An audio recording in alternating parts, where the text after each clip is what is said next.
Hey everyone, welcome back to another episode of the Retro Gamers Podcast, episode number 389. Larry here. And Anthony here. And welcome back, sir. Got to put the microphone in front of me. Oh, I can Forgot hear you about that. so much better now. Look at this. You're gone like 3 weeks. I look, I'm lucky I remember where I live. You're on some sort of liaison. Yes. Look, I have no idea where I am. It took me like 3 days to realize that this is home. And even that still feels weird. Yeah, tell me about it. So, well, welcome back, Ant. Thank you. It's good to be back. Hopefully you had a good journey. I did. I had a very good journey, and I went to many places. Oh, good. Good. Excellent. Went to many, many, many places. And before I forget, just a quick shout out and thank you to Justin from Thunderdome Gaming Society and for Anthony, a good friend, Anthony Chu, for covering for me while I was abroad. Yeah. When I say abroad, I mean traveling abroad. Yes. Hey, it's 2024, right? I guess that's okay. No, that's awesome though. Yes, Justin and you popped in between. Don't get me wrong. I did make a pit stop for an episode while I was in France. Yeah. So all right. So let's do it. So France, Japan, Singapore, No, United States. You didn't record from Singapore? Oh, where I've recorded from. Oh, yeah. I'm sorry. That's what I meant. Yeah, that's what I meant. Where you've recorded from. Yes. Okay. Keep going. So France, Japan, US, Singapore. Hong Kong, maybe? I may have done Hong Kong. I'm not going to count that one. That's amazing. Yeah, I don't remember if I recorded from Korea when I was there. No, I don't think you definitely. Well, it would have been South Korea, so it would have been okay. But I don't think you recorded from Korea.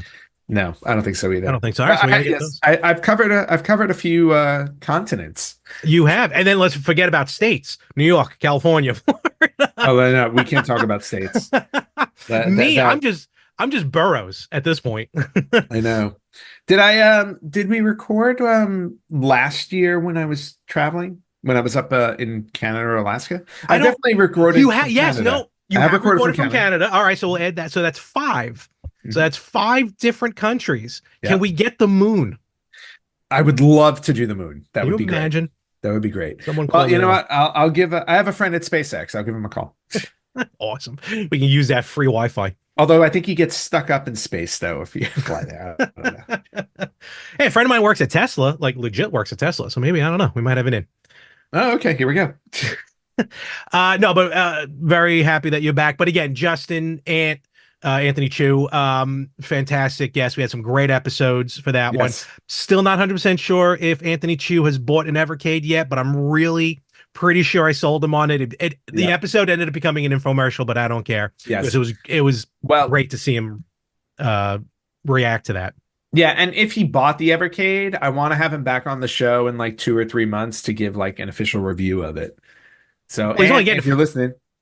Yeah, he's only getting 2 games. He's getting Karate Champ and probably Double Dragon. So yes, I did hear those discussions. But before we get into the big topic this week, which of course is going to, you all know what it is. You read the description before you click the episode. The 25th anniversary of the Dreamcast.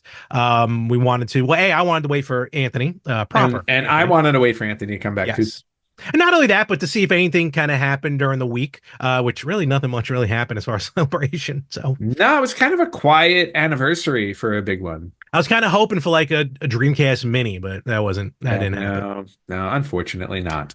Before we get to our reviews and memories, let's start off the show like we normally do. And I know this as an insider information, Ant's going to dominate this one, but we're going to talk about some stuff that came in during the week or stuff that we picked up. Okay, so I would like you to go first. Okay. If you have anything, because I have a lot. No, I know you do. So I have a couple of things. 2 that I picked up at Game On recently, and then 1 that finally showed up. So, which I'm very happy about. Interesting. Okay. A couple things that picked up at Game On. First of all, I saw this on their Instagram, Game On Miller Place, and I'm like, that better hold till I get there and pick it up on the Game Boy. Popeye 2. Oh, very nice. Yes. Very nice. Great little kind of a side scroller almost. So a platform game. So I've definitely never played that. Neither have I. So that is like normally it's weird. Normally the Popeye, for the most part, Popeye games have always been like more Japanese games, like the Super Nintendo version, the Game Boy version. Like a lot of them been Japanese. This is I believe a proper North American release. So Popeye 2. And then another one that I can add to my Famicom Disk System collection. Ooh. So I cannot play it right now, but if you know me, you know my family, you know this title is awesome. Of course, it's the Japanese title, but Green Beret. Oh, nice. Yes. Yeah, I don't even know that Commando. one. Oh, Commando. Commando. Okay. Yes. I loved Commando. I had that game when I was younger. Well, oh, you know what I was going to tell you? If you want to play it, just come visit. I have my disc Yes, system. you do have one, but I do want to get one myself though. I'm dying to Yes. get one for myself. Well, I do travel to that region and can always grab you one if you wish. I might need you to pick that up for me. Yeah, I'm long overdue for a super potato trip. What? So I need to get to Japan again.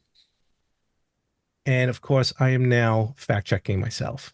Why did I Green Berets Commando? Ah, yeah. It's Russian attack. Yep, there you go. Boom. Yep. Russian attack. Yep. All right. Well, that is going to be looking painless. looking at the cover, that's what I thought it was. As soon as I said Commando, I thought to myself, I couldn't type fast enough when we already started talking about it. So, but nevertheless, hey, look, that's what we're here for. So that's what we do. We fact check each other. But nevertheless, Green Beret, great title. And I've been singing the song to myself all week. Fighting soldier.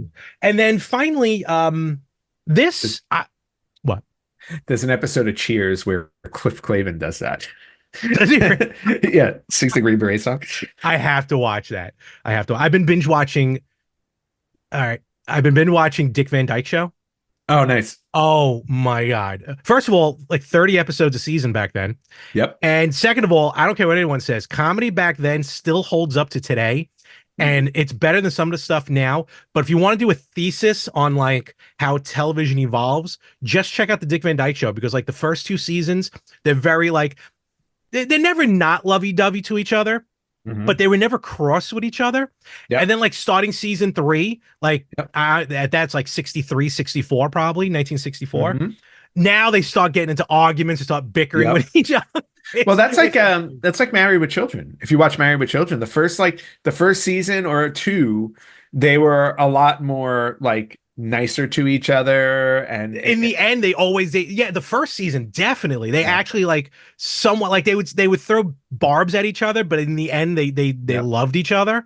Yep. But you're right, season 3 is when they found their footing, and then that's when it took off to be the epic show that it was. They realized the ratings weren't doing as well and comedy was shifting, so they just went all out, and it was amazing. Oh, it worked like a charm. This thing that I got in the mail, finally, probably a year and a half, maybe almost 2 years at this point. A commission I got back, I want to say it was Eternal Con at Hofstra University a couple of years ago. Okay. And I saw this gentleman, and he had some amazing artwork, one of which, Ann, I actually purchased for you, that Zelda artwork that I got you. Oh, the Wind Waker one? Yep. Yeah. Oh, nice. It's we can't see it, but it's up there. We trust you. Yes. Sean Carlson, and you can follow him at Sean Carlson Art on Instagram, SEAN. I had him commission me a Donkey Kong, and I have to say, I absolutely love it. Oh, wow. Look at that. That looks great. It's a bit of a combination of like country and the movie. That's what I'm looking at. Oh, yeah.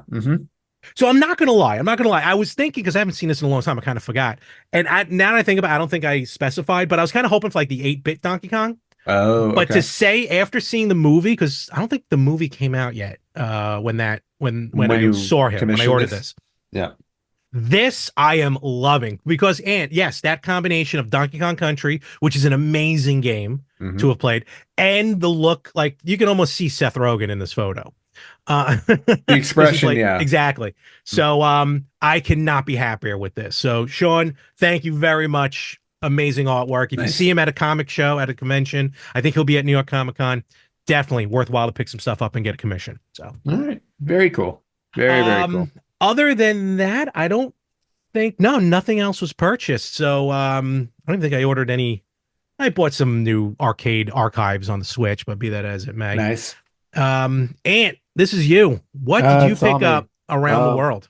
I bought a lot of things, including I even ordered something online that'll be coming next month. Did you, while you were away? While I was away, I was that like, let me order this before I forget, which I did. which I did not. So, okay. So, yes. So I went on a very long vacation, uh, hit a few countries in Europe, which was Okay. nice. But before I even left, I found a new store. I sent you and Jack and some friends a couple of pictures of this. But while I was in Queens the night before Oh, I yes. left, um, I was staying with my cousin, and my cousin told me, she's like, there's this place that opened up right around like a couple blocks from me. I think you would really like it because it's like all retro stuff. So I went over there that day. I'm going to share my screen to show pictures on this one Okay. because it's really cool. It's called the Museum of Nostalgia. It is located in Astoria, Queens, What a great name. on 31st Street. Uh, I have their business card, which is basically they take their information and they stick it on the back of a card, Oh, that's awesome. which is really cool. Oh, I like that. Yeah, like just a trading card, Yeah. a playing card. So that's really cool. So went there and I was over the moon. So this is the front of the Oh store. my gosh, yes. Obviously, there's a lot of glare because it was a nice day out. Yeah. But you What can make out the hell is He-Man doing? He-Man's doing a split. I didn't see that when you first sent the photo. Yeah, He-Man's doing a split, but you got some cool stuff. You can see Mario. There's a Mario plush kind of Yes. slumped over in the window. Mhm. There's a My Pet Monster on the left. You can't Oh, really yeah. do that well, and Strawberry Shortcake and What a stuff. great, that was a great movie. That was fun. I remember That was renting that all the time from the video store. all the Mhm. time rented. It's on YouTube. The whole movie's on YouTube Oh, somewhere nice. in good condition too. That's cool. So yeah, so hit up the Museum of Nostalgia, and right when I walked in, it's just amazing. Larry, we got to take a trip there. I'm in. So I'm only showing a few pictures, but you'll see here they actually have a setup in glass when you walk in. Oh, wow. It's Castle Grayskull. Not Castle Grayskull, but it's the He-Man stuff. I forget what Skeletor Oh, is. what is that called? No, that's not Snake Oh no, Mountain. that is not Snake That's a Mountain. different, That's a I different don't know setup. what location that is. But you can see Skeletor in the front on I don't remember the name of his Panthro. right. Behind it is another setup of Strawberry Shortcake. You can kind of see the house in Oh, the okay. background there. But if you look down towards the bottom of the photo, they had Mad Balls. Do you remember Mad Balls? Remember Mad Balls? I collected those like crazy. And I loved the show. The Oh, show I show is used to rent so all the fun. time. So anyway, so right when you walk in, there was that. I'm not showing all the pictures, but on the back wall, there are actual Oh, cells. animated cells. There's a He-Man one. There's a real Ghostbusters one Oh my back there, which is gosh. really cool. Those were not for sale. They were for display only, but really cool. Getting to video game stuff, I was looking around. There's stuff all over the place, but I did find a little section down here where they had some Intellivision, Atari, and Coleco games. Ooh. So that was kind of cool. You can Like, see to the right, there's just like bins of toys and stuff. I Really, really am cool stuff. liking, yeah. Yep. So, and then moving on, I found this in the back room. There's a Legend of Zelda backpack. I've seen those. Yeah, Yep. that's cool. I was tempted. I did not buy it though. And then they do sell like original art, which is really cool. So I saw this there. Ooh. Yeah. So the dog from Duck Hunt. There's Mario there. There were a whole bunch of them above it. So I Okay. just zoomed in on those, which were really cool. Um, this was part. Mm. This is part of the museum area. So none of this stuff is for sale. There's an actual museum room, and it's set up like a room from the 80s. So you can see the Pac-Man game right there, and then a whole bunch of other games from the 80s. Rose Petal, go back. Oops, sorry, going back. Rose Petal Place and the Magical Teardrops. What kind No of idea. game is that? I've never heard that before. No idea. That's interesting. How come do you go to these places and all the good stuff is always behind glass or not for sale? I know it just happens. Again, not for Oh, sale, but the OG I Frogger. had that. Oh my Yep. God, I played it ad nauseum. And you see the Popeye card game behind it. Ooh, I like that. Yep. And John Lennon for president. And Okay. John Lennon for president. There was a Nintendo Power set sitting there. Oh, And wow. it's still got the KB Toys price tag on it. 149.99. Holy Yep. Hannah. Yep. So that was really cool. I'm very proud to say that I do have this set. That's cool. That's a gorgeous. That's a clean looking But box too. that box is way better than mine. They had some Nintendo games for sale. They're upside down. But and they had a few other ones there. And then the one photo that I wanted to show that's missing, Uh-oh. that I'm gonna just scroll really quickly and find, Scroll, was the, scroll, here it scroll. is. This is the Oh museum my room. God. And it's like you can spend an hour just finding stuff in here because there's just stuff behind stuff behind stuff. You can, and I mean this in a good way. I don't mean it in a bad way. You can smell that room. Like Yes, yes, you can. that wood and that, Yep. oh man. Yeah, it's absolutely fantastic. You can see the Hulk Yes. the pillow buddy up Yeah. top, right next to My Pet Monster. There to the left, there's a Teddy Ruxpin, there's an Easy Bake Oven. Then in the cabinets, you can see the Ghostbuster toys Yeah. on the left. On the right, you've got like Simon and all kinds of stuff. These games, I had all of these. Perfection, Don't Break the Ice, and Ants in the pants. Yep, I remember Ants that in the commercial too. No, no, But the South Park episode. Remember oh, at his oh, birthday? that's right. Oh, when you Ants in got the ants in the pants. pants. Yep. I And had Break the Ice. yep. And Yep. then you can see the lunch boxes up top, which is really You know, cool. it's funny you mentioned lunch boxes. I just watched a video on YouTube. Apparently, and I'm not going to go off on this, but Dave Batista, former, WWE superstar and current mega actor, Yep. has a huge classic lunchbox collection. Nice. Like like Complex or whatever magazine interviewed him on it. Oh my God, his deep dive into that collection is amazing. That's I'm awesome. pretty sure I remember having definitely had some of this stuff. Oh, Yep. there we go. What do we got there? That's a ColecoVision. That's a Coleco. That looks like Yeah. In television, I um, think on top of it, maybe. there's a 32X, I think, oh, there on the left. No, there's not That mushroom, that much. Oh, it's a steering wheel. It's a It's a steering steering wheel. wheel. Well, Yeah. and here's the other thing I like about the room. If you look above the TV, they put their class, like a class photo from back in the day. Wow. Which I just found really funny. And a menorah. And a menorah and a VCR, but really, really cool stuff. So like this Oh man, this was just a blast to is that a pillow person on the left of the TV? Remember the pillow people? Was it? yeah, that was a pillow pillow people? my sister had that pillow person. Yeah, Oh pillow my people. God. Mhm. So really like you can spend a lot of time just in this one room. Oh, 100%. So really, really cool stuff. Definitely hit them up, Museum of Nostalgia in Astoria, Queens. Yes, and you can find them on Instagram at Museum of Nostalgia NYC. Yes. And I did do some shopping while I was there. Okay. So before I even left for my trip, I bought some stuff. I did not take it with me on my I was trip. gonna say, did you Left just it- add to the? Okay. I left them at my cousin's house, and then when I came back, I picked them up. So the first couple of things I want to show, though, were not video games. I bought a couple of board games because they had a board game section in the back. Dying to doing that board game episode. Yeah, man. And I know I want to do a board game episode, and you know me, so I love board games. Yes. There are a couple that I picked up. One of them is an old school Monopoly game. Oh my God, how old is that?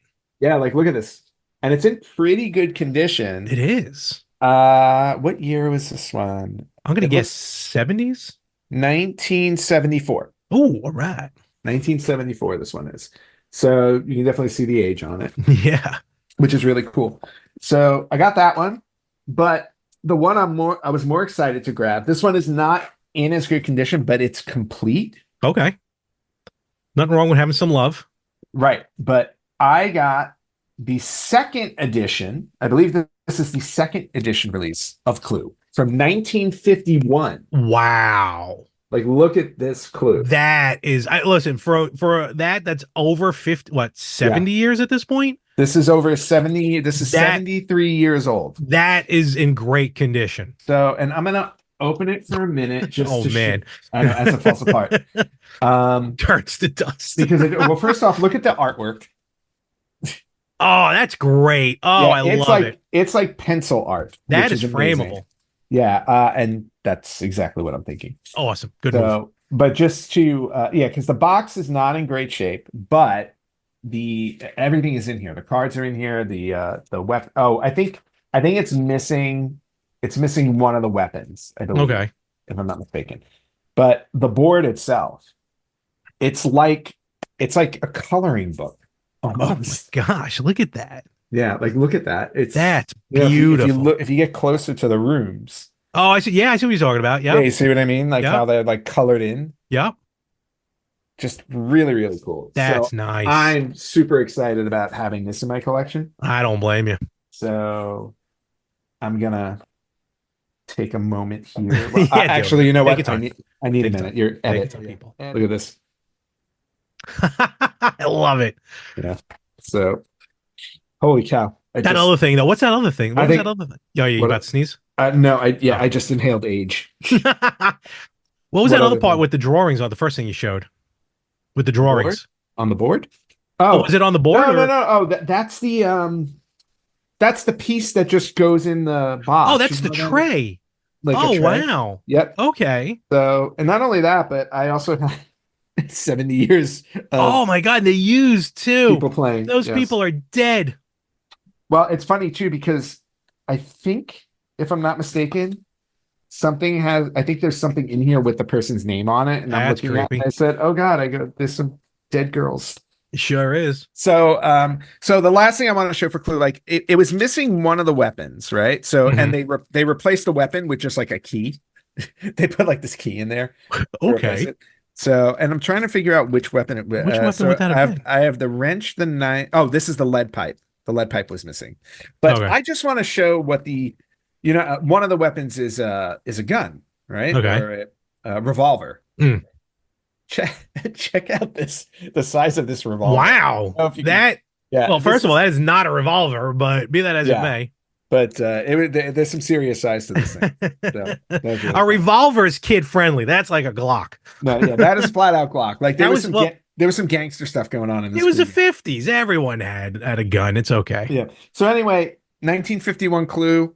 Really, really proud to add that to my collection. That is awesome. And then I did pick up some games there too while I was there, and I bought these knowing that I can't play them because I do not have the console, but I Oh, always wanted to get the console, and I also don't have any of these consoles games in my collection. okay. So I picked up some ColecoVision games. Ooh, okay. Yep. And so what did I grab? I grabbed Donkey Kong, Nice. which is nice. I grabbed Donkey Kong Jr., Oh, which nice. was also nice. Yeah. The one game that I remember synonymous to ColecoVision, but it was on other consoles, but I remember playing it at a friend's house. I don't remember which friend had Coleco, but I remember playing it there. But I picked up Smurf Rescue in Gargamel's Castle. Yes. I feel like I might have played that at a friend's house as well. I never had Yep. a Coleco, but I'm pretty sure I've played that. Yep. And then last but not least, I loved this game in the arcade, so I was happy to grab this one for Coleco as well, which is Ladybug. Oh, nice. We have So, the Ladybug World Champion right here. yep. There you go. So that's what I got in Astoria, Queens. And again, for anybody who is in the area, Museum of Nostalgia is the place to check out. No, absolutely. There, speaking of ColecoVision, there was, I might have spoke about this, but this was years ago when I discovered that someone actually put out an FPGA ColecoVision, but only did 2 runs of it. And I'm like, and I remember you telling me that. it's called Collector Vision. Yes. And the company's still around. They still make like current games, like homebrew games for the ColecoVision, for original Coleco. But they only did 2 runs of what they called the Phoenix, which was their system. And again, it was full FPGA. And I'm probably once every 6 months, I will message them. I'll just be like, hey, come on. I think it's time for a 3rd run for an FPGA ColecoVision. I mean, that would sell. I think it would too. I think it definitely would. I think it would in a heartbeat. Because I need a ColecoVision, but I'm gonna pull the trigger and get an OG one anyway. Okay, so that was Museum of Nostalgia in Queens. Okay. Now we're gonna jump across the ocean. And I know I showed these 2 weeks ago, but I'm gonna show them again because show them again. I'm kind of going in order of where I shopped. Okay. So folks, get a map out and you can track where. Yeah, get a map out. You can track where I went. So the first stop was in Amsterdam. Okay. And I went to a store called Game Over. Yes. And it was Game Over ? Like Game Over? Yeah. Yeah. And I'll just show these off really quickly. Again, I showed these off a couple weeks ago. I picked up some Genesis or Sega Mega Drive. Yes. I picked up Marble Madness. I picked up King of the Monsters. Oh, love it. And I picked up WWF Raw. Even better. Yep. All for Mega Drive, which was really cool. And that was my first stop. Okay. Then I went to Portugal. Okay. After Amsterdam. After Amsterdam, went to France. Did not buy anything in France. Um, France but gets none of your money. No, they didn't get it. Well, they didn't get any video game money. But after France, well, and to be honest with you, where we were, I could not find a store, so Okay. this wasn't a thing. So went Next to time, tell the boat to pull up somewhere else. Yeah, exactly. Go to the proper port. It was not a proper port. That was the problem. So after France, went to Lisbon, Portugal. Okay. And while I was in Lisbon, I found this store, and apparently, I guess this is a an electronics store in Europe, just well known in Europe because like a chain. Yeah, like a chain store, because every place I went to, I found a version of this. Okay. So it was more of and again, they sold mostly new stuff. They had a handful of retro stuff, but 95% of what they had was like PlayStation 4 and Gotcha. So the name of the store is CEX. CEX. Yeah, so I guess that's consumer electronics, is my guess. Maybe. So anyway, CEX, I hit them up in Lisbon. I actually hit them up in 2 different countries. Okay. Because there was one other place I went to where that was the only store I could find. So I went to CEX. They had, I want to say, maybe 10 or 12 retro games that I can choose from. Oh, okay. Okay. So I was very limited with what I can extremely buy. But I did find a couple that were worth adding to my collection. Real quick, the logo, was it kind of like CE and then like X, like in a circle with the letters like in a circle, almost it's red? Red. Yeah, it's okay. Red. I found it. Yep. Yeah. So here it looks like this. Oh, yep. Their website, pt.webuy.com. There you go. So CEX. So this one was in Lisbon. I picked up Oddworld, Abe's Odyssey for PlayStation. Look at that. That is a European PlayStation game. Yep, and you can see this is the platinum version. Yeah. In Europe, which is Very cool. The only thing I don't know is if the booklet is a photocopy, because it's in black and white. It might not be, because it was like a best of, you know what I mean? Like a greatest hits. They usually cheaped out on the instruction booklet. I also kind of like their discs, like the copy on the disc is also kind of strange. Yeah. Interesting. Yeah, so really cool. So I picked that up there, and then I also picked this up because I kind of wanted this in my collection anyway, because I don't remember playing it, but I thought it would be fun. Jurassic Park. Nice. And you can see the logo here. SEGA Portugal. Wow. Could they get that any bigger? Yeah, I know. And for some odd reason, hold on. I think this store's been around for only 5 years. Oh, Might interesting. Be a newer store. If I'm reading Portuguese correctly. It had 2 instruction booklets. That's weird. Yeah, which I thought was weird. So like, are they different languages? Well, that's the thing. It's like, yes. This was kind of similar to when I showed the other games last time. Like, you see all the different languages in this book. Okay, yeah. Yeah. So this thing runs, what do we got? 1, 2, 3, 4, 5, 6, 7, 8 languages in one book. Which still might be the most. And then in the other book, I think this one is specifically Portuguese. Oh, okay. So like they got their own instruction manual for Portuguese.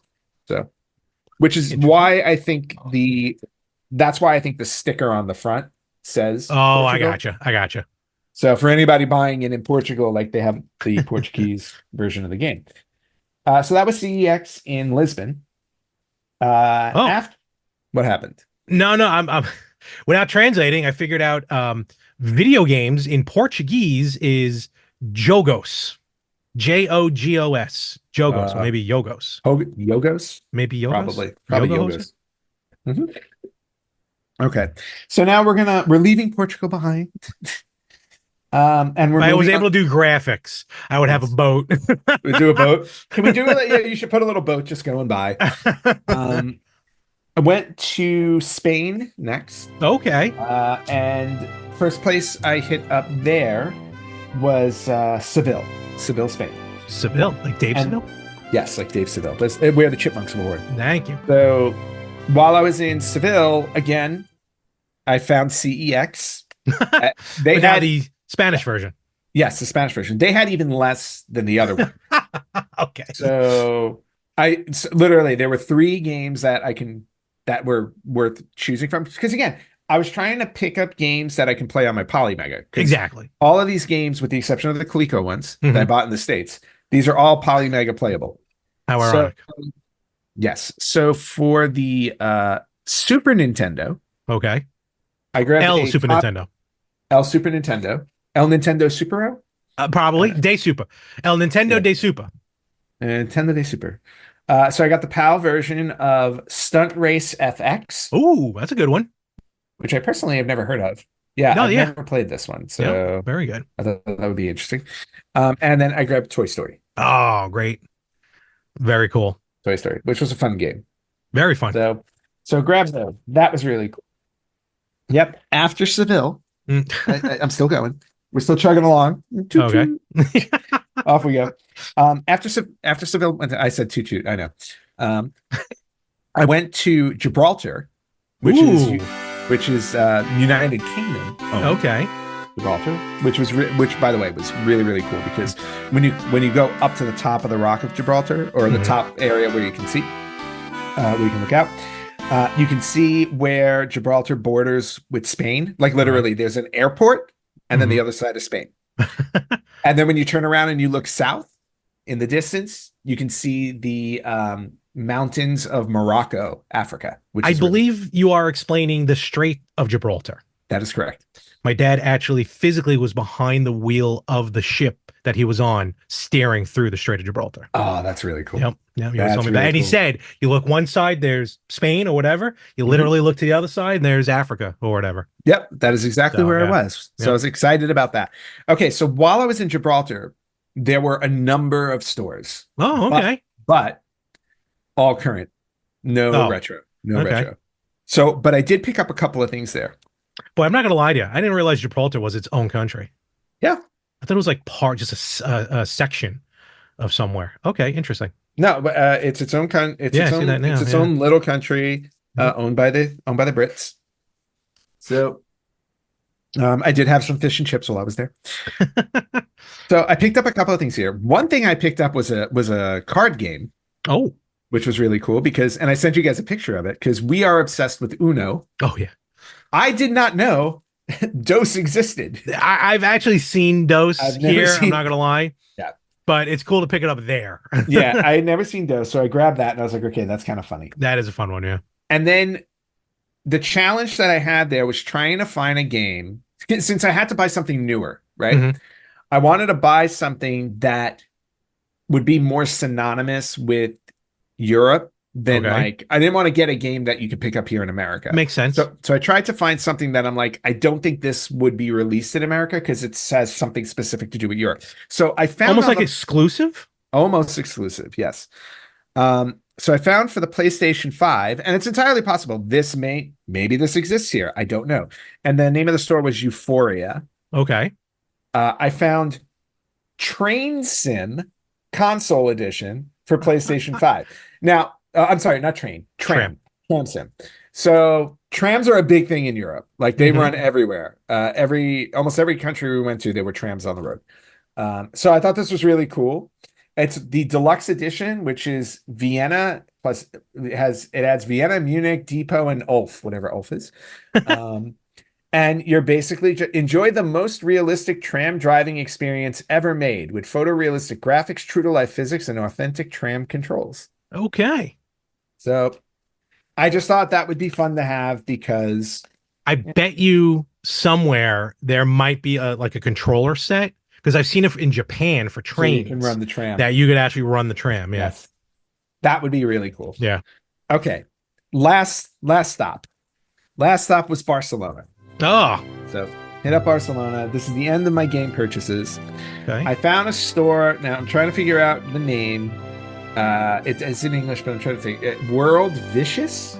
It's hard to say. Viceous. I don't think it's World Vicious is what I think it is. Got a cool little. Oh, it looks like a giant Game Boy game. Yeah. Yeah, like this is a little Game Boy game. Oh, VIC. How do you spell that? VICE? Viceous.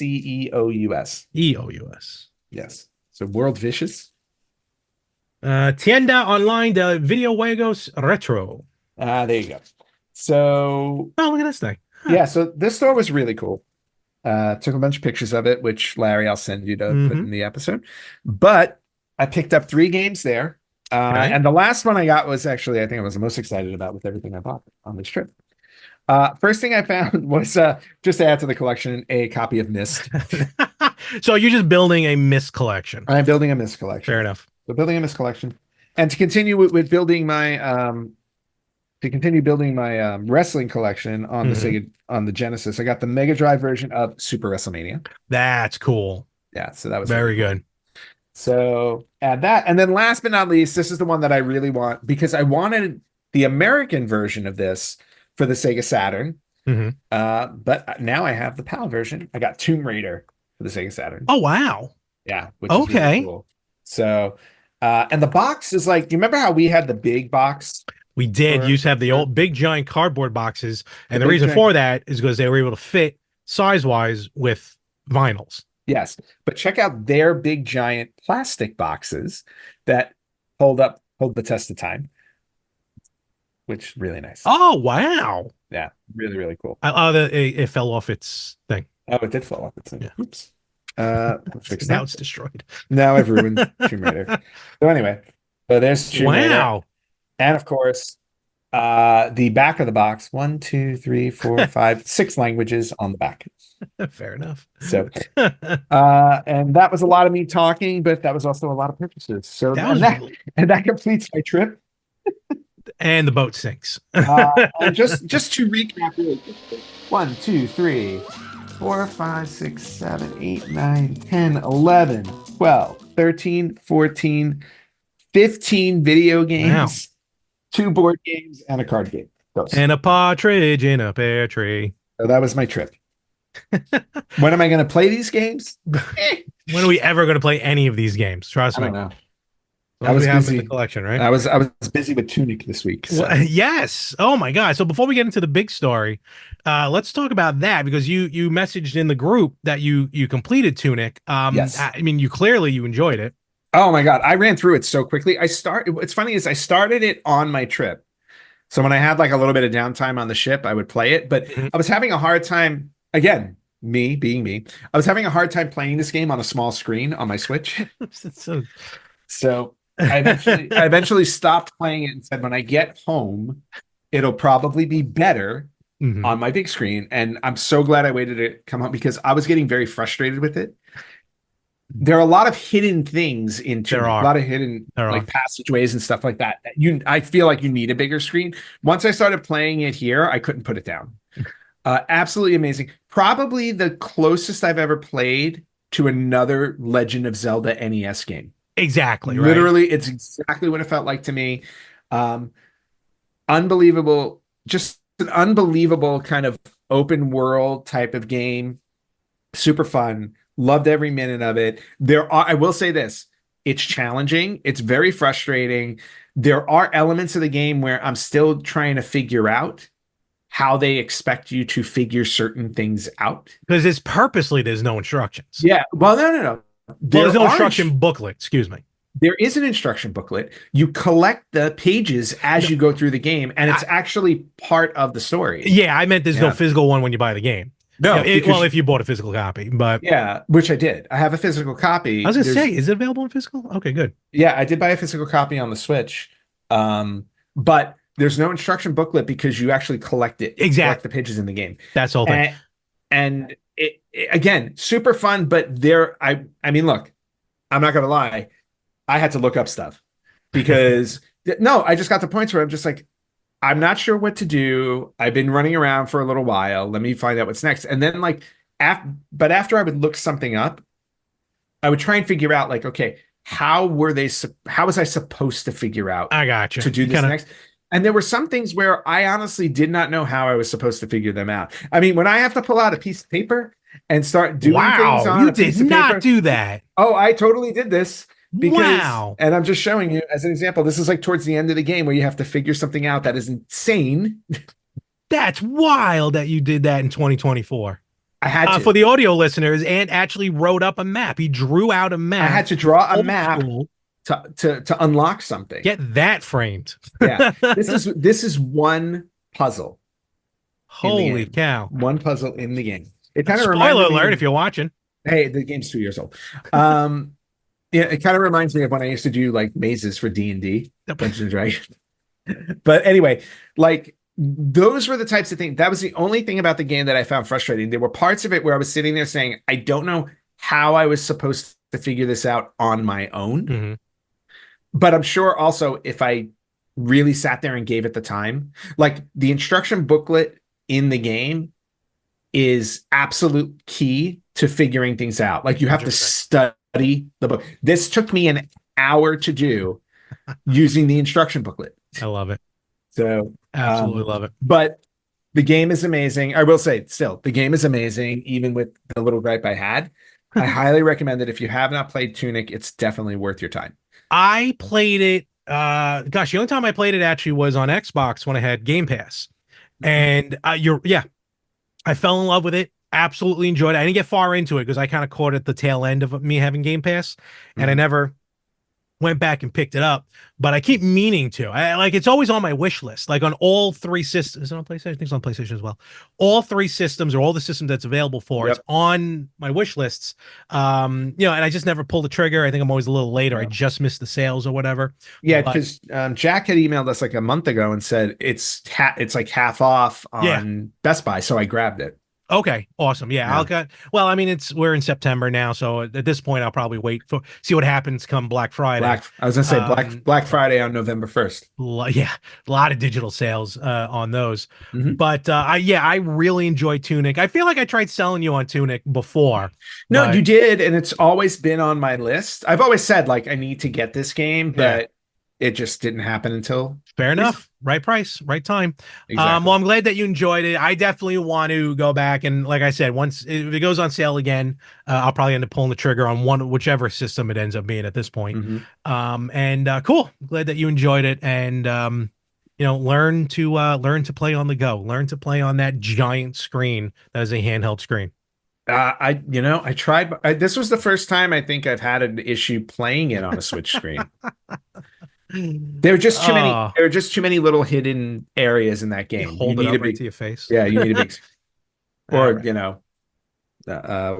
magnifying glass. Well, speaking of big screens and small screens, I can only imagine which one you use for this thing.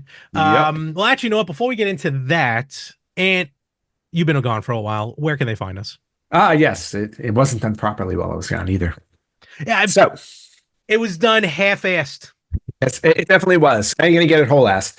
You can find us on Facebook.com/RetroGamersPodcast, on Instagram @RetroGamersPodcast, on Twitter X. @RetroGamersPod. You can listen to us wherever you listen to podcasts. You can watch us on YouTube and Spotify @RetroGamersPodcast, or you can email us at email@theretrogamers.com. And with that, we're going to get into it, folks. This past week, from when this episode dropped, at least. Yes. I can remember it like it was yesterday. Actually, I can remember also the lead up to it like it was yesterday. Yes. September 9th, 1999, more popularly known 9/9/99. Yes. Was the debut, well, not the debut, but the release of Sega's final game system home console, and probably one of their better, even though sometimes it doesn't get all the flowers that it deserves, the Sega Dreamcast.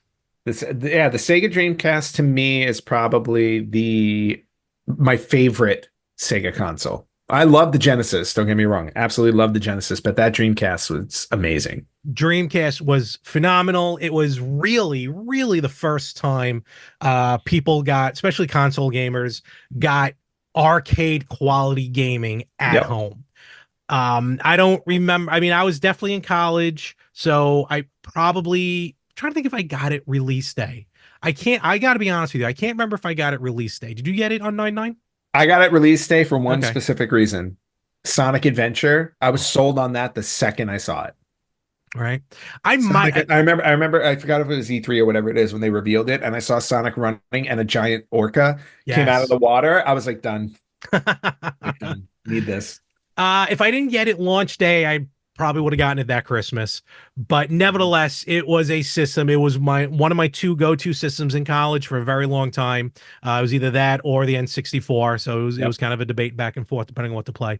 But seeing those arcade-style graphics, first of all, just talking about the system itself, I mean, jaw dropping at that point. Yeah. Where again, you think to yourself, with every game system that comes out in that particular era, it's never going to get better than this. Hmm. And in some And yet ways, it it does. but in some ways it does, but some ways it doesn't, because there's something you can say about that arcade quality style gaming Hmm. versus even games today that try and look realistic. Like for Yep. me, gaming, I'll take the arcade, even if it's cartoony, arcade quality gaming over realistic. Yeah. But the system itself, and let's talk about the lead up first of all, because this was one of the best marketing campaigns that I can remember for a video game system. Oh yeah, I mean the 99.99 campaign was absolutely stellar. The commercials that they used to drop all the time were just really like I want to say edgy, but they were kind of edgy and cool. They Yes. weren't like a standard straightforward like Sega Dreamcast is coming to you, September 9th. Like they did a really good marketing campaign, really good commercial campaign where you were seeing like pieces of the game, and then I just remember at the very end of every commercial, it was just like 99.99. um, yeah, everything about it. Like, I really think they did a great job overall. It's funny. Like to me back then, 9999 was bigger than 010100. Because even Oh, that for a yes. while, and someone out there, the genius that they are, copyrighted 01-01-00 like 10 years prior and Smart. made a fortune that year. Of course they did. Lord knows what he's doing now. But no, but like 9999 definitely. There are certain dates that stick in your mind. Hmm. Yeah, Some good, some not so good. But true. 9999 was a good one. And so then come launch day, this thing drops. And whether you picked it up on launch or later on, let's talk about just the gaming system itself. Yep. You mentioned Sonic Adventure, of course. Um, Sonic Adventure, probably the best Sonic game, if not top two. I won't even say top three. Dare I say top two? Because you can argue it with maybe like the first Sonic or like Sonic 1 or Sonic 2. But I think you go with like for me, it's like Sonic Adventure, Sonic 2, and Sonic CD. I think were like the three okay, best Sonic games. I don't know what kind of order I would put them in, but my I didn't, I, Sonic, I, I didn't put them in order. I was just saying no, like no, those no, yeah, those to me are the top three for. Sonic Adventure, yeah, for me is definitely one or two. I Mhm. can't decide, but definitely one or two. Booting up that game, I mean, just seeing Sonic run so smoothly, Yep, the animation on it. I mean, we got good animation in Sonic CD, we did. but Sonic Adventure, it Yep. was like playing a cartoon. Yep. And was there a song? I can't remember No, I specifically if don't there know. was a I song. don't I I mean, don't know. look, nothing that was lasting like, Sonic Yeah. Boom, Sonic Boom. Yes. And on top of that, the other thing that I liked about the Dreamcast launch, not just for Sonic, because I definitely bought two games at launch. I don't remember if I bought three, Okay. but when it came out, they wanted to make sure, I think they wanted to make sure that they had good enough support for the launch day. 19 games came out at launch, which was really That solid. many. I didn't realize Yeah, it that was many came 19. out. So, and I'll run through them really quickly. Yeah. I have them here. So, Sonic Adventure, Expendable, Blue Stinger. Okay, so a couple of these might have been Japan only. Okay. So actually, this might be the only Japan only. Blue Stinger, I think, was Japan.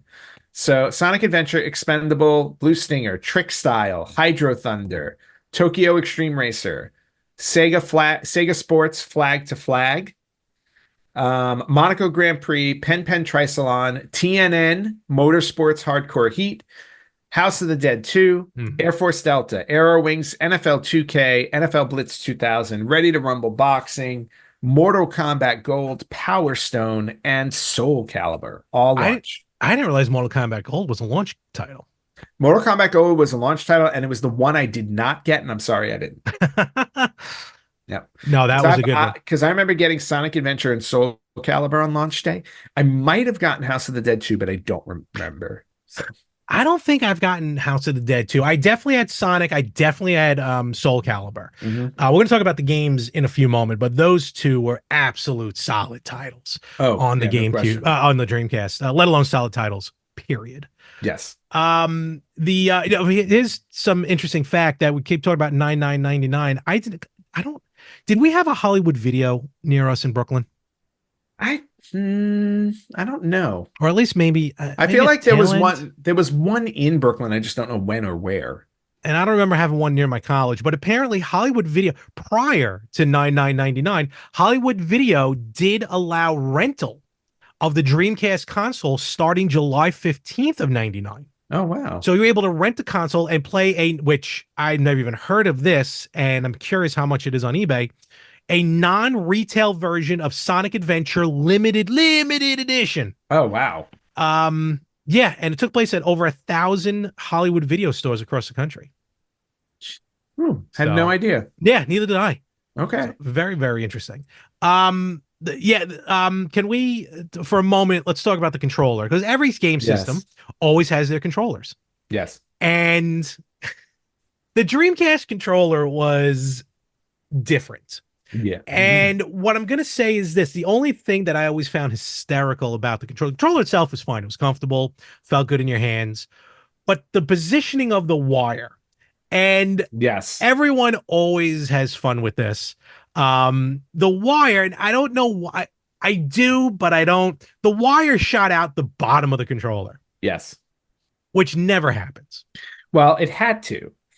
It did, but there's ways it could have gotten around it, but still, they opted to go the way, which to a point is very funny when the Angry Video Game Nerd did like his first GameCube, you say GameCube, his first Dreamcast episode. I forgot what game it was. And he held the controller and he held it upside down, because of the wire. He's so used to saying, he's like, wait a minute, what's going on here? Yep.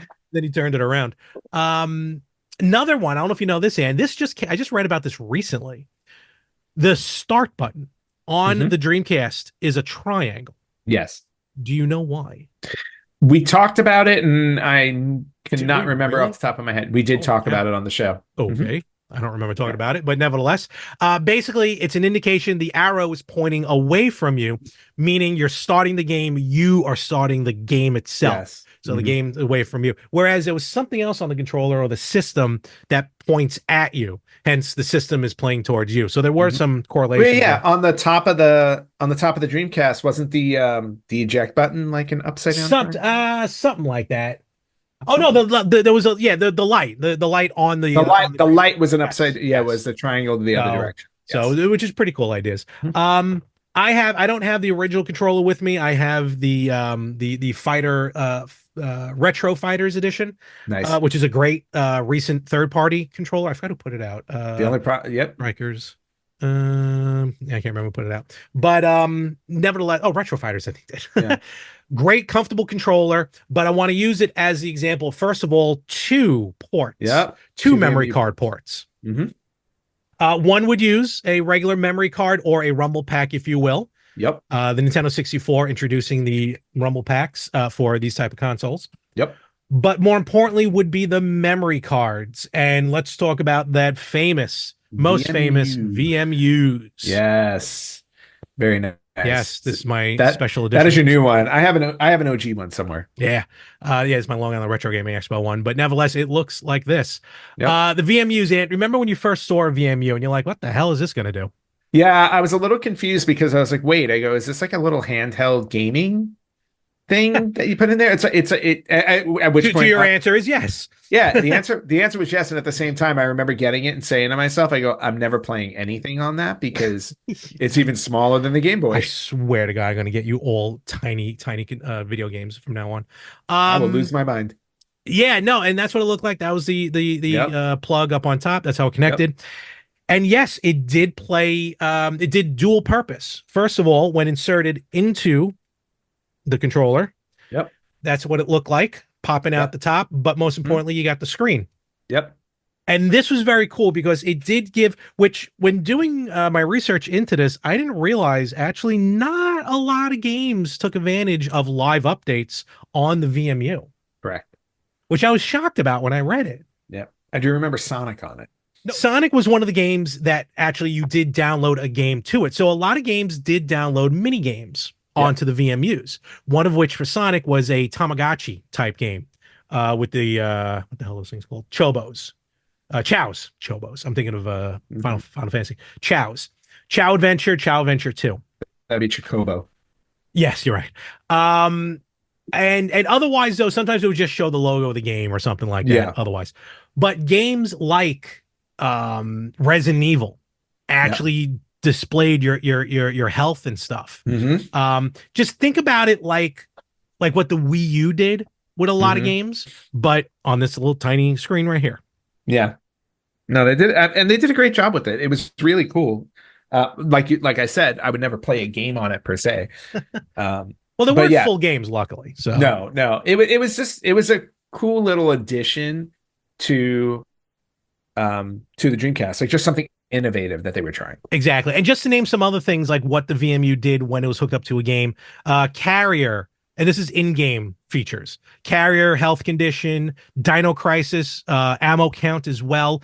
It was mostly health conditions on here. Mm-hmm. Sports games, NBA 2K had your team stats. NFL, which I never realized this, I probably would have bought it then. NFL 2K games and Blitz, Yep. secret plays were displayed on the VMU, which is I very have cool. I have NFL 2K. Let's see what I don't else. remember that. Shenmue had training instructions on it. Mm-hmm. I've never seen this before. I'd love to see what this is. Silent Scope had a sniper rifle scope view, Oh, nice. which is pretty interesting. I don't know how that worked. Yeah, that's cool. And then some other, just other simple data updates. Ready to Rumble had a punch count and a hit percentage. That I do remember. Oh, okay. Yep. And then as far as VMU mini games, again, just to name a few, Japanese Godzilla on Dreamcast had 3 Godzilla mini games, which I need to get my hands on. That's cool. That'd be very cool. Jet Set Radio had a graffiti transfer of some sort. Namco Museum, you actually able to download Packet on there. Oh, which I nice. believe was like a Tetris type game, if I'm not mistaken. Yeah, I think so. I'm probably mistaken. And then, of course, we talked about Sonic Adventure having the Chow Adventures, which is just basically the Tamagotchi type game. Mm-hmm. So the VMU, they sold a regular memory card, but at that point, what the hell are you getting a regular memory card for when you can get a VMU? I have a regular memory card. So did I. And then because nowadays you can buy modern VMUs like the VM2 that I love, that's USB-C compatible and everything like that. Very nice. And then there was some other peripherals that came out for it. You had a lot of peripherals. You had the fishing lure on there, which actually doubled as an early Wii U controller for Soul Calibur. Mm-hmm. You were able to play Soul Calibur with it. What else? Of course, to me, one of the more famous ones is the keyboard. Yes, the keyboard. I have a list of all of the different things that they had. They had a regular controller. Japan got a fighting controller, a specific Dreamcast fighting controller. Okay. You mentioned the fishing rod. Mm-hmm. They had controller expansions. They had a jump pack and a microphone pack. They had an arcade. Yep, they had an arcade stick. Okay. Then they also had, like you said, there was a keyboard adapter. They had a mouse. Mm-hmm. Dreamcast mouse. There was a Dreamcast light gun put out by Mad Catz. Okay. There was the Starfire gun. The very popular Samba de Amigo maracas. Yeah, I forgot about those. Yes. Yep. And then more importantly for this one, because I think this was the first, I want to say it was the first US system, I think, to really make this attempt, but a dial-up modem and a broadband adapter that you can add on to it. Which I never used. And then they also had, this was in Japan only, and I wasn't aware of this. Japan got 2 other things. They had a karaoke expansion. Yes, I know about that. And they had the Dream Eye, which was an actual webcam. No, I don't. That was Japanese only, the Dream Eye? That was Japan only. Yeah. I could have sworn we got we got the iToy for the PS2. I'm thinking of the one for the Xbox 360. Never mind. For me, yeah. Yeah, the Dream Eye was specific to Japan. I didn't realize that. That's pretty cool. I had seen, actually it was at I don't know if it was at this year's Retro Expo, but it's been in the past, the karaoke machine. And that thing it just sits right underneath the Dreamcast. Yeah. Because everyone loves karaoke over there. Karaoke. I didn't realize this. The Dreamcast was able to connect to the Neo Geo Pocket Color. Oh, which is very interesting to have 2 different companies like that work like that. Well, funny you should mention 2 different companies working together, because I have a couple of things in my fun facts that involve other companies with the Dreamcast. Right. Let's do it. Yeah. So some fun facts about the Dreamcast. it wasn't originally going to be called the Dreamcast. It had a different name. Hold on. Gosh. Dolphin was something else. Ultra was Nintendo. I can't. I feel like when you're gonna say it, I'm gonna go, Yeah. oh. The other name that it was going to go by was the Sega Katana, Katana. No, I did not know that actually. Yes, That does not sound Sega familiar. Sega Katana was going to be the name of it, Okay. and then they went with Dreamcast, which, to be honest with you, I absolutely love. Much about it. Um, there were over 600 games released, even though that it had a very short lifespan. It Really? only yeah, there were over 600 games on the console. Wow. Um, yeah, unfortunately, what happened with it, obviously, at the beginning of 2000, the sales started to drop considerably. Mhm. And what happened was the president of Sega at the time had said they needed to sell 5 million units by the end of 2000 to remain a viable platform. So had they hit that 5 million mark, they would have hung on. Lasted a little They longer. only, Okay. yeah, they only sold 3 million by the end of 2000, and at that point they were just not going to be able to recoup. They were losing a Mhm. lot of money off of it. And then when PlayStation 2 came out, there was nothing Yeah, they could put the do. kibosh on it. Yeah. Yeah, it basically did. So they only literally they were only around for 18 months. I mean, this was like a super short lifespan for a system. By the way, it's the one system people always go back to and say like it was ahead of its time with all Oh, of the things it 100%. was doing. Okay, so a few more fun facts about it. The discs that were created for it were proprietary to Sega. They were trying to combat piracy, which is what was going on with the Saturn and the PlayStation. Mhm. CD-ROMs were just you were able to make easy copies. So they developed what they called a GD-ROM with Yamaha. Okay. Yamaha helped them develop the disc. The discs were larger; they held a gigabyte. Hmm. But unfortunately, as soon as somebody figured out how to pirate it, it became one of the most pirated discs ever. I Dreamcast was the remember. most pirated system. Yep. I remember seeing sold in stores. Yeah. I can't remember the name of it. I don't know if you have it there, but it was some I, sort of company that put out a boot up disc so you yep. can play like a PlayStation Yeah. game on the Dreamcast. Now, it was only I like have three. I have the boot up disc still. Do you really? I do. But I I think the do. boot up disc was specific to the game that you wanted to play. Oh, I no, don't no, think it no. was universal. No, no, no. I have a universal boot up Then disc that's a for my different ballgame. Dreamcast. Yep. I have a universal one because I remember um somebody gave me a disc with like NES, like Hmm. NES Genesis games, stuff like that, and I would run the boot up disc and then put that in and play it. I don't have that Okay, anymore, but I gotcha. kept the boot up disc just for posterity. All right, so the GD-ROM was one of those things. Um, the logos on the console, this I did not know. They were different Yes. colors depending on the region you were in. I didn't know this. I So want in to Japan, say I want to say blue in Japan. No, red in Japan. no, North America was red, Japan was orange, Oh and yeah. Europe got blue. That's right. Europe got That's blue. right. And I forgot ours was orange. Yeah.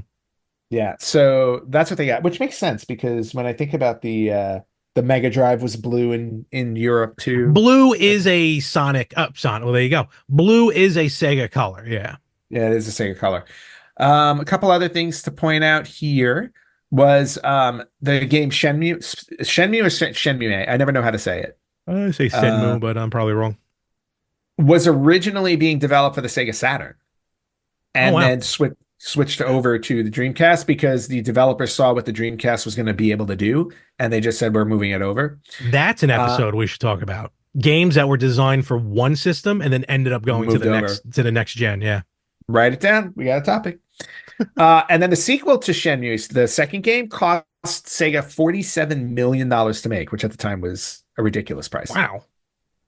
And then last but not least, Sega was actually working with Microsoft to develop elements for the Dreamcast, but they wound up not using them. Hmm. But when the Dreamcast was in decline, they went back to Microsoft to try and reach a deal to release the Dreamcast games on the Xbox. Apparently, Microsoft was open to it, but the deal was never reached, so it never happened. Gotcha. Interesting. So, Which is funny because that's after the Dreamcast was over and done with. Sega ended up just, I mean, just blowing the doors open, being a third-party software company at that point. Yep. Oh, very last thing. Very last fun fact. I skipped over it by mistake. The VMU, the chip inside the VMU, Mm-hmm. has the word potato on it.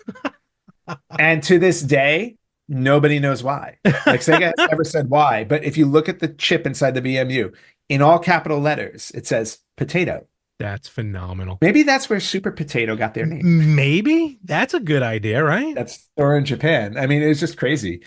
Yeah, and unfortunately, like there were some other things that went on, like Sega was very big with releasing EA games on their consoles, but Yep. there was some type of issue when the Dreamcast was coming between EA and Sega, and Sega chose not to go with EA. And that was one of the reasons why the console wound up sinking, because they didn't have a lot of third-party support. They didn't, but I mean, the 2K series ended up being very successful in the Yep. long run. Yes. And two of their best-selling games too were NFL 2K and NFL 2K1. Yeah. So, and it's interesting to look at their top 10 games because the console did not sell well. Mm-hmm. Their highest selling game was Sonic Adventure with only 2.5 million units sold. That's weird. Yeah.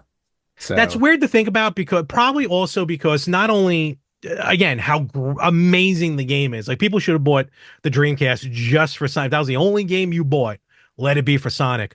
But then how a lot of the Dreamcast technically lived on as a third-party software, because a lot of those games ended up getting ported to other systems where they saw this like second life, no pun intended, like Sonic Adventure. Like, I remember when I was done with the Dreamcast, and my Dreamcast might have actually also broke at the time, I don't know, or I might just did it just for the sake of doing it, when it came out, when Sonic Adventure came out on the GameCube. Sonic Adventure DX. Yep. And you know, yep. Well, they made that announcement. I think I'm looking at it now. They made that announcement end of January 31st, 2001. They said they were transitioning to third-party developers, and they were going to send their stuff over to Nintendo, Sony, and Microsoft. Dreamcast got discontinued March 31st, 2001. Day after my birthday. Yep, and no better example to show on that. Sonic Adventure 2 actually was released June 19th, 2001, after it was already discontinued, and it only sold 500,000 units. Wait a minute. The Sonic, because I remember playing Sonic 2 on the Dreamcast. Sonic 2 was released after the system was discontinued? Yeah. That's I can't even wrap my head around that. That's wild. Well, I mean, if you think about it, the console, I mean, if the game was that far along in development, I mean, by the time they made the announcement that they were discontinuing the console, the game was probably already being printed. No, I know. That's the actual logistics to it. I'm just saying, in my head, it just seems weird to have a game, first party game, released after the system itself that you're releasing it for was discontinued. I just never knew that. And that just well, I'll give you another one here. Sakura, there was a game series, Sakura Wars. Okay. Maybe this was just in Japan, but Sakura Wars 4 was released for the Dreamcast March 21st, 2002, a year after it was discontinued. Oof. So, all right. Yeah. Interesting. All right, let's talk about some of the games. We've already mentioned Sonic Adventure and Sonic Adventure 2 for that matter. Soul Calibur. You can't not talk about Soul Calibur. Soul Calibur got me into 3D fighters more than any other one did. Like I remember Virtua Fighter 2 was an arcade I played at my college, and I liked it. And then Mortal Kombat 4 was the first 3D Mortal Kombat, but it was clunky. Like it. Yeah. Soul Calibur was the first one I ever played that I thought was really smooth, really fun. And I played it nonstop, even though it was very limited. It only had I think 12 or 16 characters in it. I mean, that was a lot. That was a lot for back then, but even still, I mean, it was just I played that game like crazy. Meanwhile, not even again, one of these situations where back then you didn't put two and two together. You didn't know it, actually. It's not even putting two and two together. Soul Calibur is a sequel. So the first game in the series is Soul Edge. And Yes. that came out in 1995. And then this game Soul Calibur came out. But we're all sitting there going, this is an amazing brand new game that no one's ever played before. And the idea has never come Yeah. up before since. I never played Soul Edge. No, neither have I. It was an arcade game and it was on the PlayStation, but I never, well, it was called Soul Blade outside of Yeah. Japan, but nevertheless. Soul Calibur. Again, if you wanted to show what the Dreamcast can do in Yes. 1999 on 1999 technology on one of those crappy televisions, Yep. holy cow, this thing ran smooth like Yep. butter. The music was just so over the top, just amazing. Yep. That the voiceover, Soul Calibur. You know what I mean? Yep. Just there really It won, was. Yeah, go ahead. it won Best Fighting Game in 1999 at the E3 Game Critics Awards. As it should have, Yep. it should have. And there's been ports since, but I might. Oh, it's everywhere. Oh no, yeah, totally. Well, actually, not really. It's really just on Dreamcast, Xbox 360, iOS, and Android. Well, and it was released in arcade.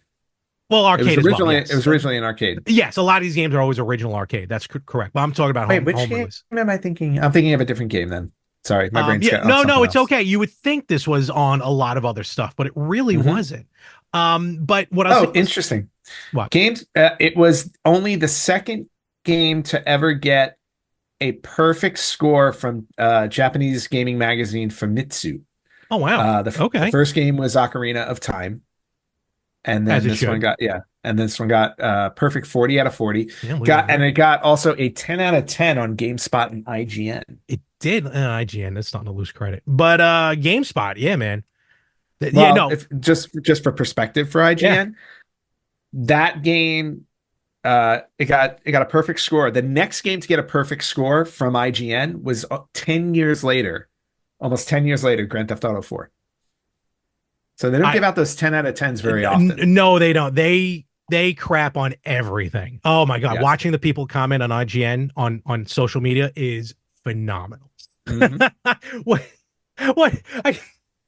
a shout out to Thunderdome Gaming Society. I forgot what IGN was reviewing, but again, they just said it's like wasn't good. And he went, "You can't spell ignorant without IGN," and I lost it. I lost it. So shout out to Thunderdome Gaming Society. That's a great line. Yeah, so Soul Calibur, again, you want to show off in my opinion, if you want to show what the Dreamcast can do, don't show Sonic. Show Soul Calibur. Well, I 'Cause think you can show both. I know, but what I'm trying to say is Soul Calibur was just blew the doors off. It did. Another show some Crazy Taxi. You read my mind. I was just gonna say another one that just again you're sitting there going, I'm owning an arcade machine in my house, in my room. Yep. Was Crazy Taxi. Yep. Again, what can you say about Crazy Taxi that has not been said? I don't know. Arcade quality gameplay, arcade quality graphics. The music was phenomenal. I forgot. It's been a long time. I'm not going to lie. It's been a long time since I played Crazy Taxi, especially the original. I don't even know if I have the original. I never owned Crazy Taxi. Really? That I'm shocked at. Rented it, never owned it. I don't think I have it anymore, but I remember having it. But I don't know if like re-releases did anything with the music because it had real music, which I think is an issue why you haven't really seen Crazy Taxi re-released recently. But yeah, just having that fun arcade style gaming right there in your house. And we're both wrestling fans. The Dreamcast really didn't hit too well with wrestling games, but it did have Royal Rumble, which was at the time may not be the best wrestling game, but it was definitely fun because you got more people in the Rumble at once. Yeah, it was great in the respect at the time. Yeah, you had 8 playable characters in the Rumble itself. Yeah. And again, this was an arcade game. It was not totally.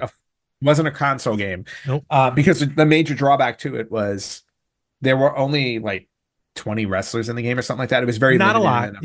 A lot. Yeah. So the Rumble match would just repeat people. So you'd have like 2 or 3 of the same character in the ring at the same time. So, but that game was really fun. And there were a couple of games like ECW's games came out. They were on the Dreamcast. And so those unfortunately at that point, like they weren't as fun because it was like playing Mortal Yeah, Kombat in wrestling, and a that little bit. Well, it was like playing WWE Attitude was like that. attitude, yeah, where you had Yeah, to put and in a Warzone. Yeah, combination to do moves. That never totally. worked out well. Cool when it But first dropped, but yeah, yes, it got stale. yeah, but I gotta say, again, my favorite game on the Dreamcast was Resident Evil Code Veronica. I loved You Code always crowed Veronica. about that. Yep. I always talk about that one, and it was never released on another. It wasn't released on another. Oh no, it was released on other consoles, but it came out on the Dreamcast first, Mhm. and that's where I grabbed it, and I absolutely loved it. What I wanted to say about like with Crazy Taxi and with Soul Calibur and a lot of the even Sonic Adventure, I'll say, Hmm. as much as they've been re-released, like I know I have Crazy Taxi on Xbox Live. I have it on Xbox 360 arcade. And I Okay. have some other and you can actually, yeah, I think you can get Soul Calibur on that. I might have it as well. Yeah. But even with the newer system, and then Xbox 360 being newer than a Dreamcast, there's still nothing like playing it on the Dreamcast. I don't say that a lot, where like, oh, to get that original gameplay, like the Nintendo Switch Online, all Hmm. those NES and Super NES games, to Yeah. me, and this is not a knock at anything, so come at me if you want, okay? Not you, Ant. I'm talking about the I internet. always do. You do, but I I'm always used do. to that. That's okay. But the internet, come at me, bro.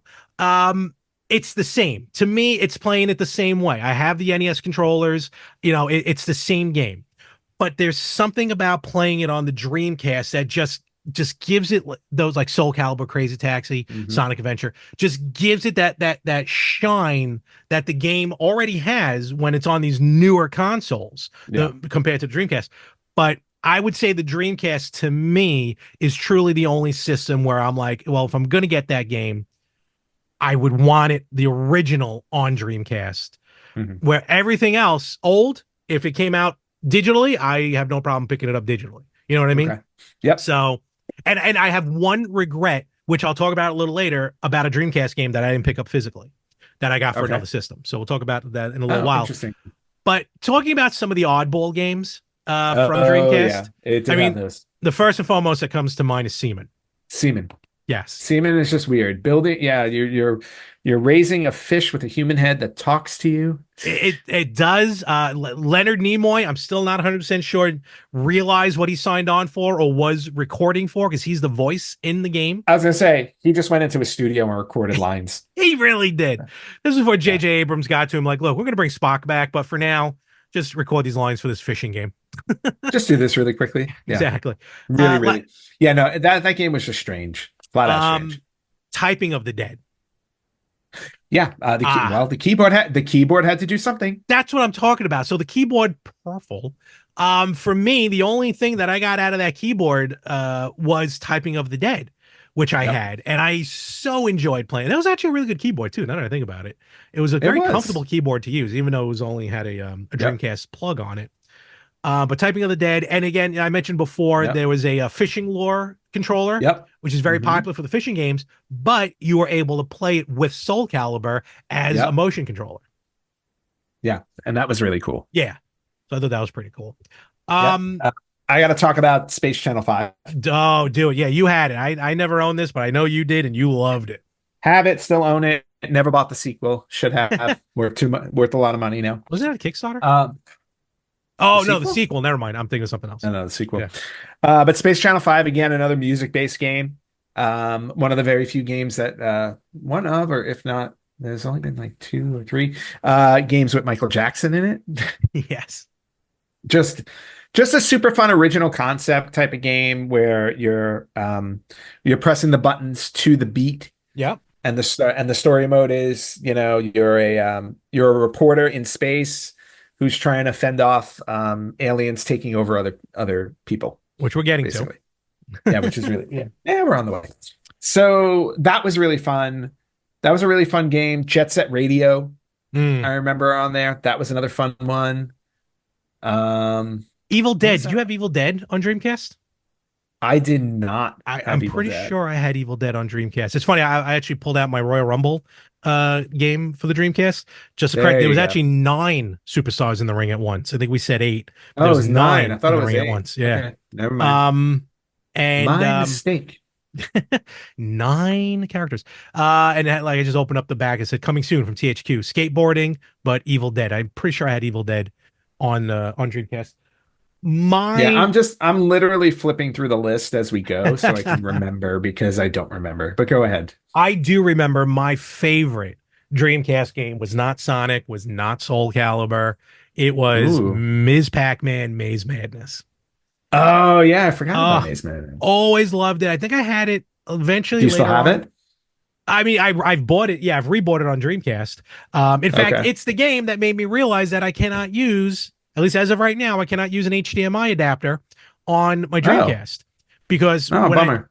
when I tried using the Hyperkin, no knock at Hyperkin, and I tried playing Ms. Pac-Man, it actually said please Mm-hmm. hook up to like a certain connector or whatever. I forgot what Oh, the screen interesting. says, but it would not play. So my Dreamcast and my Saturn are the only Mm-hmm. two systems right now that are hooked up old school through composite. Oh no. How do you live? It's tough, but I get through the days. Okay. Oh, completely forgot about Dance Dance Revolution that I had. You had it on Dreamcast? I I didn't realize had you had it it on on Dreamcast. no, I had it on Dreamcast with the hard plastic dance No, mat. I thought that was PlayStation for you. No, it was Oh, Dreamcast. wow. It was Okay. Dreamcast. Yep.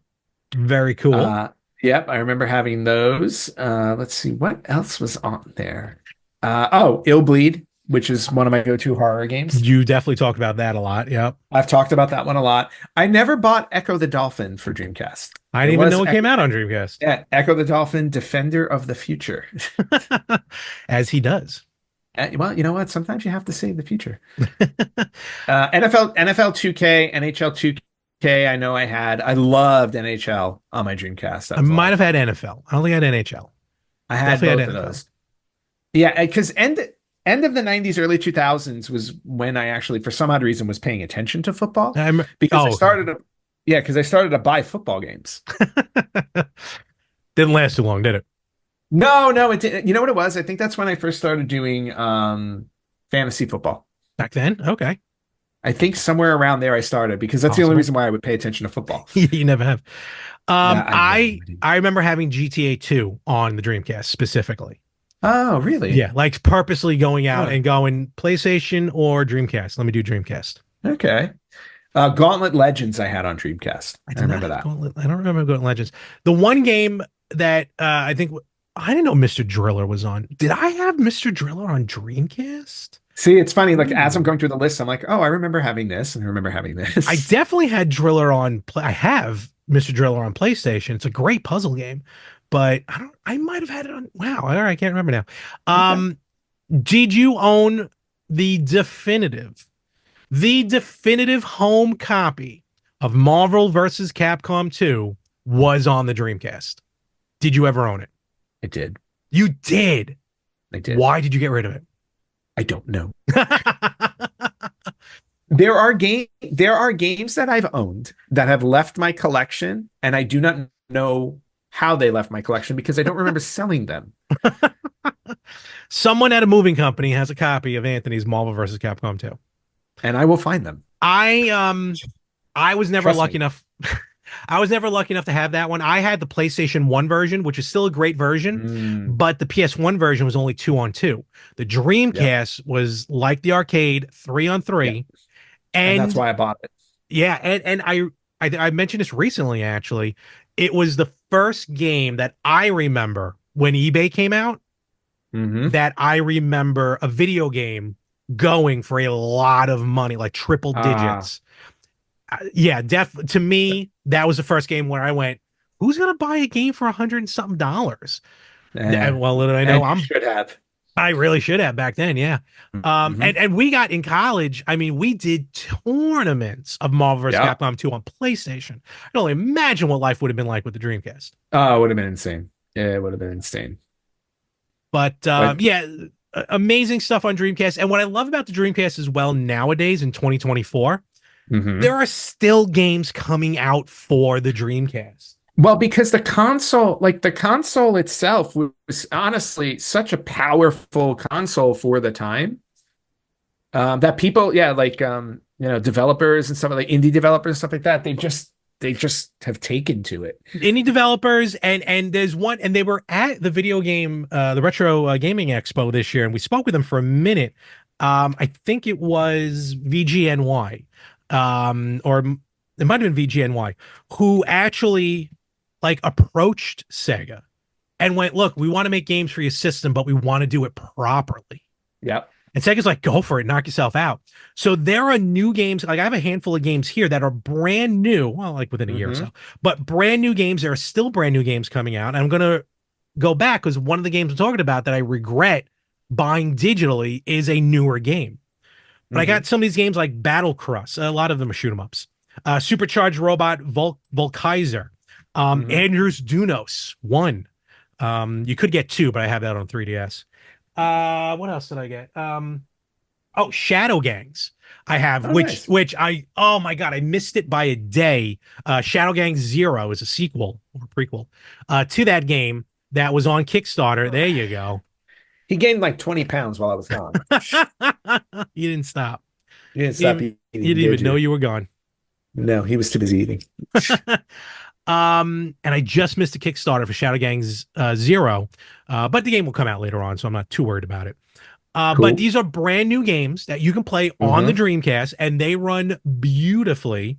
But the game that I actually had on order, you know what? I don't really regret it because I know why I did it. It was just really money. But there's this new game coming out called Sturmwind, Sturmwind. It's a shoot 'em up. Okay. It's a gorgeous shoot 'em up. And you can go to vgnysoft.com to order it or pre-order it.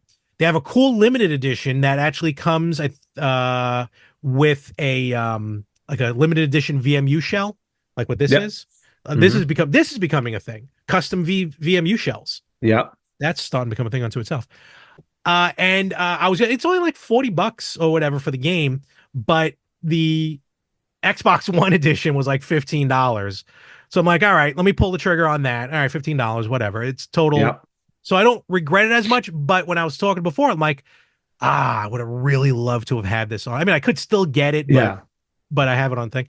But yeah, I don't, there's a lot. I mean, I have more original Dreamcast games, and which is weird when I say this because we talked about earlier about the piracy and everything, how Dreamcast was trying to do their own proprietary CDs. Dreamcast plays copied games. Yeah. It plays burnt CD games is what I'm saying, straight out of the box. No, it does. That's why I'm saying, like, it did not do a good job. It definitely did not do a good job. Because when you were talking about it, I'm like, I have a spindle of games that I can play. Just burnt copies. Yeah. And those CDRs are not 1 gigs, but whatever. No. Well, that's the thing, because when it came out, I think what they were trying to do is they were trying to avoid their actual released games to get to be copied.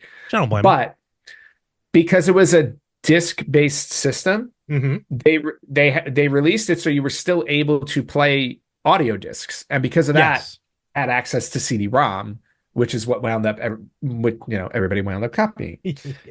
So it's just a lose-lose. Oh, wow.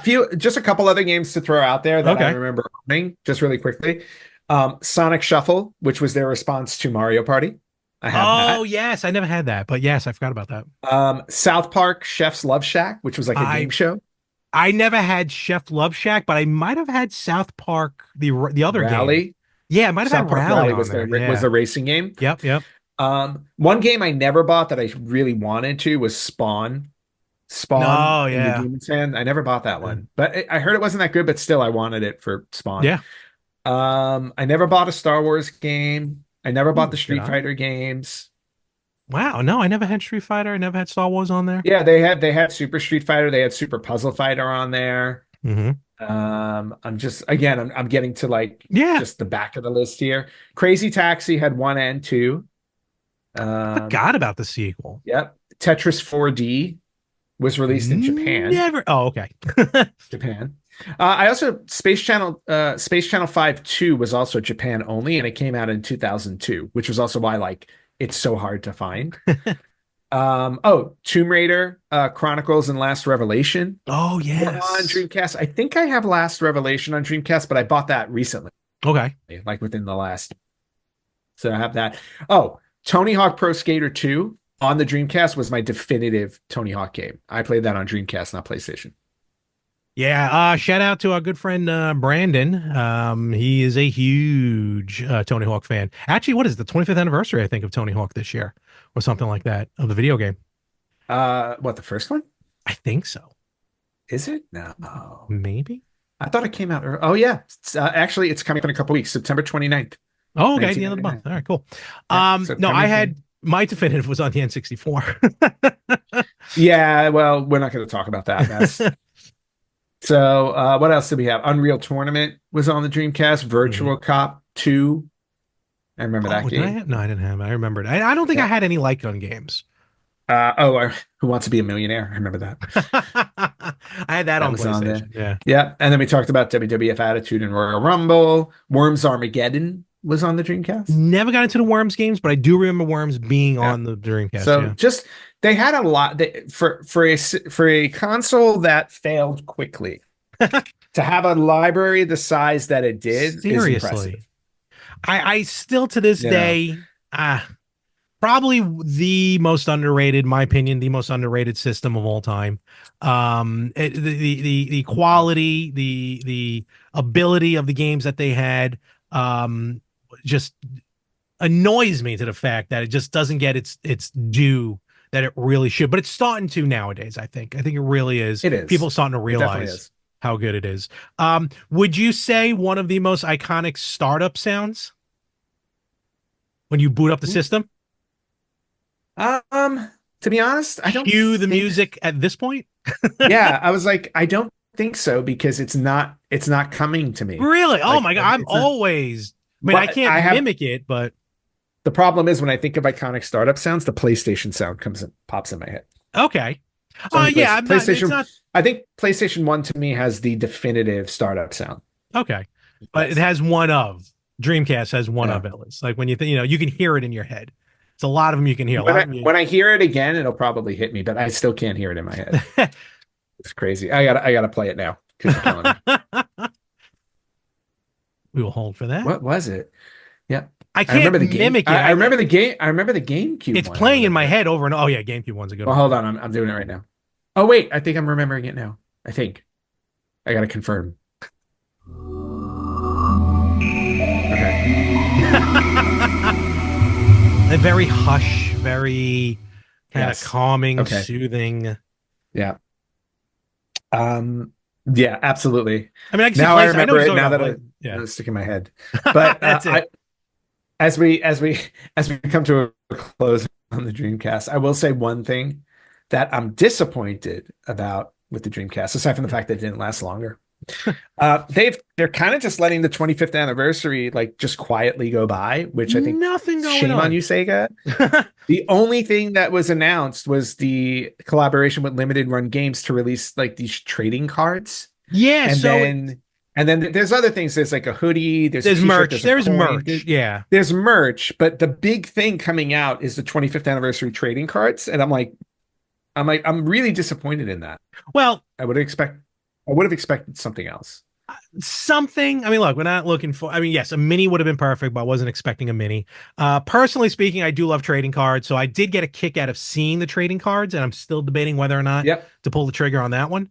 Well, I saw what a box cost, and I'm like, I would maybe pay that much for a complete set, but I'm not buying a box and then finding, oh look, I'm missing 8 cards for That's what the I paid. beauty I'm of the like, hunt. That's the beauty of the hunt. no, I'm I not doing have that. I purchased No, recently. that's the beauty of the hunt for video game, No, for not cards. Are you cards. I'm kidding not me? doing cards anymore. I bought. I no. I haven't done No. cards in a long time. Then I went to our buddy's store, Lost Toys and Comics over there in Miller Place. Check them out. Oh Only yeah. a few doors down from Game On Miller Place. Place is phenomenal. So big shout out to them and Mhm. Rob with the store. And I picked up these Popeye cards, and I thought they were new cards, but they're from Oh yes. 1996. So when I went there again, Mhm. I bought like 11 more. I bought out all the rest of his packs, which is like 11 more. And Nice. it's only like 199 cards plus 8 like cells. So cells they're Mhm. gone. Like I don't think I'm getting the cells. But I'm Yeah. missing 4 cards out of the deck now. And it is See? driving me batty because these are from 1996 and I don't know where I'm going to find these Good. again. Good luck. Well, Exactly. actually, go on eBay No, that's the thing. because no. But what I'm saying is when you get tired of searching the traditional way. Go on eBay, people sell individual cards. No, I know that. I know exactly So that they do yeah, that. I don't just want to do that. So we'll see. Well, you're gonna. Well, there might just be 4 cards missing for the rest of that collection. So we'll see. Well, then that's just sad. But nevertheless, yeah. So Dreamcast 25 years ago, an iconic date. Who knew? Yes, And thank they God we're did. still talking about. Yeah, thank God they're still talking about it today. And Yes. again, one of the best systems, probably one of the best systems to not make it in the long run. Yep. And with that, though, we're gonna start wrapping things up, though. Oh yeah. And one more time, where can people find us and comment and tell us why we missed out on certain Dreamcast games? Well, you guys can find us on Facebook.com/Retro Gamers Podcast, on Instagram at Retro Gamers Podcast, on Twitter at Retro Gamers Pod. You can listen to us wherever you listen to podcasts. You can watch us on YouTube and Spotify at Retro Gamers Podcast, and you can email us at email@theretrogamers.com. And in closing, we want to give you one more shout out. Are we Robert, still doing this? we are. I want to give the guy a shot. I want him, this is, final opportunity. Final shot in a month. It's been a It month. has, and we feel terrible. Robert was the We do. winner of the Pac-Man Pac-Man 2600 challenge at the Retro Gaming Expo. 4,102 points. I'm obviously not going to give out his whole email, but it is a Yahoo email address. Robert, we tried emailing you, bounce back to us, and please, if someone knows who he is, or Rob, if you're listening, reach out to us. We want to give you that shot because we want to give you the prize, and just we're still waiting for you, buddy. So please definitely hit us up, and we just want to give that little shout out there. With that, Ant, welcome back. Thank you. Good to be back. Yeah, I hope so. Well, I guess it's good. With that, folks, we will catch you everywhere next week on the Retro Gamers Podcast.